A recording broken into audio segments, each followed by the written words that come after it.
Welcome back.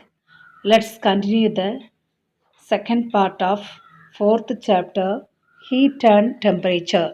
In the last class we discussed about heat and temperature. Heat is a form of energy, whereas temperature is a measure of heat energy level. With the help of thermometer we can measure the temperature of a body.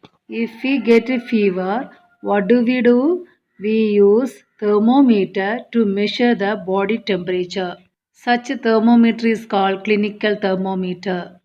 It is a long, narrow tube of glass. There is a glass bulb at its one end and the other end is sealed.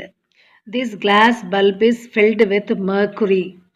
Why do we fill this glass bulb with only mercury, not any other liquid? Because mercury is the only liquid metal which expands on little heat energy.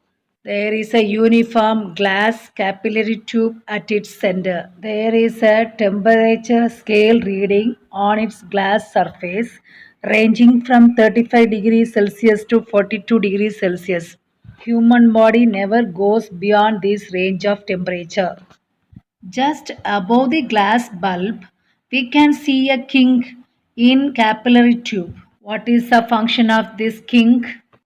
The king does not allow mercury to fall down to the glass bulb so that we can get the exact body temperature of a human without any error. If there is no kink in the capillary tube, we don't get the reading or we don't get the temperature of the body. The reason is as soon as we take out this thermometer from our body, the level of the mercury falls down. We don't get the reading. Thus, we cannot get the exact body temperature reading without kink. Thus, kink plays an important role in thermometer. This is a Celsius thermometer, scales ranging from 35 degrees Celsius to 42 degrees Celsius.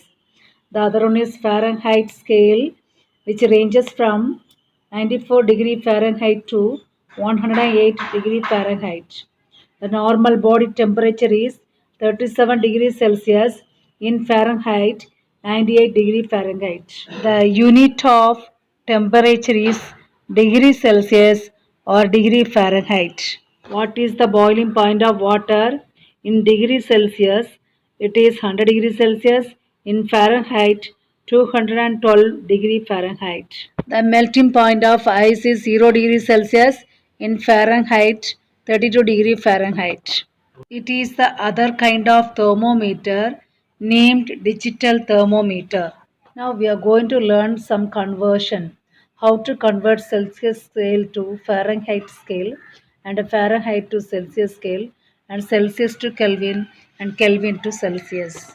By using these all formulas, we can do the conversions. Here is an example how to convert 95 degree Fahrenheit to Celsius. This is the formula to convert Fahrenheit to Celsius.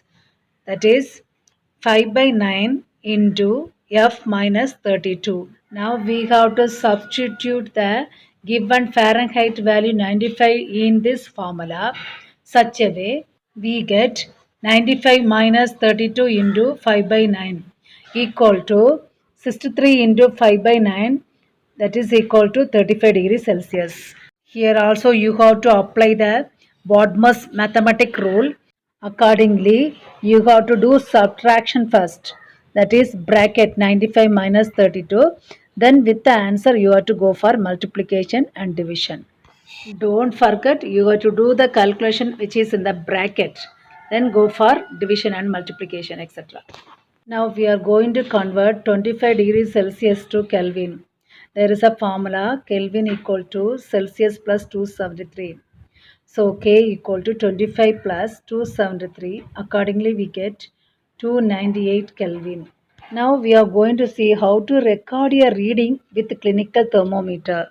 Firstly, we are going to know how to count the number between 35 degrees Celsius to 36 degrees Celsius.